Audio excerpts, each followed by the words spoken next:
Hey guys, it is Sophia the Shadow Hunter, and today I'm reviewing my last song off of Fate's Warning album, The Spectre Within. Today we're going to be reviewing Enacting 2, Kyrie Eleison, and I looked up what the word meant a couple days ago, and it is a type of prayer that people would say. So let me look up the meaning for it again one more time.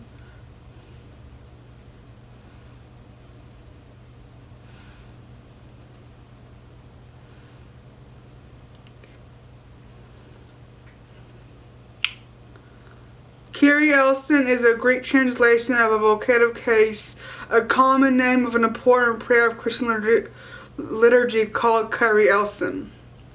So with that in mind, I'll read you guys the lyrics. If you guys have not heard, I highly recommend you guys go check it out in the album, come back and leave your comments down below.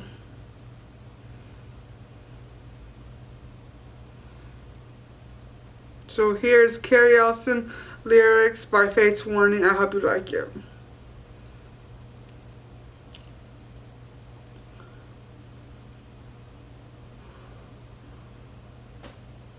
Never thought my time was coming, wasn't in my dreams. Twice I visioned I was falling down to the ground. I screamed out loud, woke on a cloud. Never really a holy man, even though I understand the Father, Son, and Holy Ghost. He's the one that scares me most. Ashes to rain, you feel no pain. Hellfire burn my conscience, my mind explodes. Spine is severed, blood runs cold. Confess the deepest sin, envision a king with a white violin. Crucifix hung above my deathbed begins to bleed. Imagination, lewd and sea, has come to hear my plea. Grant absolution, condone my sin. The lady in black, I ask, what do you see? A glimpse in your glass, what good fortune for me? The lady in black said your lifeline is damaged. The terror of death card she held in her hand. Kyrie Eleison, Christy Eleison, Kyrie Eleison, Christy Eleison. Segments of my life flash through my mind, things never seen. It must be fate warning me now. The walls are closing in, rosary in hand, lost grain of sand. Here I go, I start to fall again. Try to scream, I'm mute. It is the end of my last fall to the land of nevermore. Shatter her glass, I walk on the floor. The lady in black, I ask her, what do you see? A glimpse of in your glass, what good fortune for me? The lady in black says your lifeline is damned. The terror of death card she held in her hand. Kyrie Eleison, Christy Eleison, Kyrie Eleison, Christy Eleison. So this is someone who thinks that his death is coming near, so he could be saying this prayer, this liturgy that you would say in church. And that's why it's called Kyrie Eleison, because it's coming from the name that talks about he never thought he was a holy man, but he understands what the Father, Son, and Holy Ghost, and that's the one that scares him most, I guess, the Holy Ghost. Hellfire burns in his conscience, so he has fear about his soul, about, not being perfect, not doing what's right, and so on. Spine is severed, blood runs cold, confess the deepest sin, envision a king with a white violin. Crucifix hug about my deathbed begins to bleed, so he's lying on his deathbed, he's sick and he's starting to bleed. Imagination, lucency has come to hear my plea. Grant absolution, condone my sin, so he's trying to get absolution for his sin. The lady in black, I ask, what do you see? A glimpse in your glass, what good fortune for me? The lady in black said your lifeline is damned. The terror of death card she held in her hand. Kyrie Eleison, Christy Eleison, Kyrie Eleison, Christy Eleison. Segment of my life flashed through my mind, things never seen. So he's seeing things of his life he never saw before. It must be fate warning me now. The walls are closing in, rosary in hand. Last grain of sand, here I go, I start to fall again. Try to scream, I'm mute. It is the end of my last fall, so he's falling for the last time. To the land of nevermore, shatter her glass, I woke on the floor. The lady in black, I ask, what do you see? A glimpse in your glass, what good fortune for me? The lady in black says your lifeline is damned. The terror of death card she held in her hand. Kyrie Eleison, Christy Eleison, Kyrie Eleison, Christy Eleison. So now we listen to, by Fate's Warning, Kyrie Eleison. I hope you like it.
So that's Kyrie Eleison, my favorite point. I hope you guys like it. I hope you guys are staying healthy and safe. If you guys haven't, please go ahead and subscribe to my channel and see you guys next time with another video. Goodbye.